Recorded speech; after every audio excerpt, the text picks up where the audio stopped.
ਰਾਜ ਸਾਹਿਬ ਸਭ ਤੋਂ ਜ਼ਿਆਦਾ ਤੁਹਾਡਾ ਮਤਲਬ ਇਨਾਮਾਤ ਜਿਹੜੇ ਸ਼ਹਿਰ ਨੂੰ ਦਿੱਤੇ ਵੈਂਦੇ ਹਨ ਉਹ ਕਿਹੜੇ ਜ਼ਿਲ੍ਹੇ ਦੇ ਵਿੱਚ ਤੁਹਾਨੂੰ ਇਨਾਮਾਤ ਸਭ ਤੋਂ ਜ਼ਿਆਦਾ ਦਿੱਤੇ ਗਏ ਹਨ ਤੇ ਉਹ ਇਨਾਮਾਤ ਫਿਗਰ ਵਿੱਚ ਕਿਤਨੇ ਹਨ ਜ਼ਰਾ ਆਡੀਅנס ਨੂੰ ਦੱਸੋ यार भाई गल इनाम तो नहीं मुकदी अस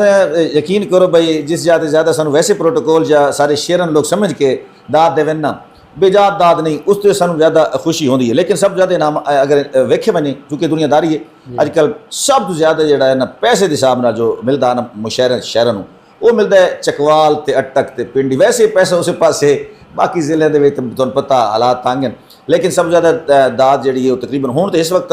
हर जगह ते बिग सिटियां होने लग गया शहरी होने लग गए मुशहरे तो वो कोई फिक्स फिगर नहीं है लेकिन बहरहाल कई बेताश मुशहरे ऐसे जिस इनाम लखन की मिलते हैं। माशाअल्लाह माशाअल्लाह। राज साहब अक्सर तुहाडी वीडियोज़ वगैरह सामने आंदियां सोशल मीडिया ते तुसां हुकूमत ते जड़ा ना काफ़ी जड़ा ना लफ्जी गोलाबारी करते रहंदे हो कदा हुकूमत की तरफों इन भी होया तुहाडी अक्सर वीडियोज़ बंदा वेदा बंदा दा इस वीडियो तो बाद जड़ा ना राज साहब जड़ा ना नजर को ना आसन ते कोई हुकूमत की तरफ कोई तुहानू प्रेशराइज कीते गया किसी वीडियो तो बाद या कोई अच्छा हयात भाई अक्सर वाकई बड़ी दिलचस्प गल है मैंने कुदरती तौर पर ना मैंने हमेशा मैं पोजीशन च रहा ना मसलन ये नहीं कि मैं किसी का फोबिया है किसी की मैं सिर्फ खुशामद लिखता रहा मैं खान साहब के हूँ हक लिख रहा अजकल लेकिन इस तो पहले खान साहब के दौर में खान साहब के खिलाफ वो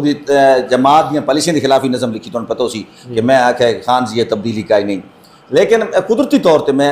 क्योंकि एक मजामती शायर हाँ तो मैं हर दौर लिखता रहा तो लेकिन कई बार ऐसा होया मैं रेड एंट्री च रहा लेकिन बहरहाल सानू मुझे हुक्म अज़ां ला इलाहा इल्लल्लाह मैं इंशाअल्लाह हर दौर लिखते रहा वो मसला कहानी अगर जी है ना शहरी है भी वक्त की अक्सी है और मजलूम का साथ देना जालिम का हाथ रोकने का ना है तो मैनू किसी दौर च अगर हो ही बने तो मैंने कोई मसला का नहीं थोड़ी दुआ चाहिए ये सोच के ही काम शुरू किया। राज साहब तुहाडे शागिर्द कितने हैं पंजाब के अंदर तुसां कितने शागिर्दन ट्रेन कर सकते हो जो मैक के उत्ते स्टेज के अगू खलो के जनाब इंज बोलें जनाब तुहाडे तो ही 2-4 कदम अग्गा होवें कोई ऐसे शागिर्द वैसे तो हयात भाई इस एक जड़ा है ना समंदर है अस आप शागिर्द की मिसाल हाँ ये इलम बहुत बड़ा इलम शहरी तो जिको आदि ना भाई अस ताला समुद्र के किनारे देते हैं कनकरियां नाल खेडते पे लेकिन उसके बावजूद ही चूंकि एक अल्लाह ताला की अता है तो इस बुखल नहीं करना चाहिए कंजूसी नहीं करनी चाहिए जोड़ा मैं इलम मैनू है मैं देना तो वो हूँ तो इस वक्त मैं लगता मेरे सैकड़े के हिसाब से शागिर्द हैं और कामयाब शागिर्द की बेताश है थोड़ी दुआ चाहिए ये साढ़ा जो नैटवर्किंग है साढ़े एक जी बज़म है पाकिस्तान बज़म राज वो बड़े बड़े शहरों के ना हैं मैं 2-4 तो चैसा 2-4 वत रह वैसे तो मेरे चूंकि शागिर्द मेरे पुत्रों की मिसाल है तो पुत्र नाराज हो वैसे।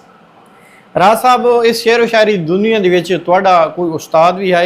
जिसको तुम ट्रेनिंग गिनते रहे हो सीखते रहे हो? हाँ ये बड़ा दिलचस्प सवाल अक्सर मेरे जाते होंगे बिल्कुल उस्ताद तो बगैर कोई चीज़ ना मुकम्मल है जिस तरह फ़न है ना ये क्योंकि गाड गिफ्ट है चलो ठीक है बाज़ औक़ात कोई रोहाड़त रखाना तो है नहीं कि कैंच या दर्जी वाला तो है नहीं उस्ताद बाकायदा सिखाए तो कैंची नाप के लेकिन उस्ताद का इज़्ज़त होंदा उस्ताद की बरकत होंदी उस्ताद बहुत कुछ होंदा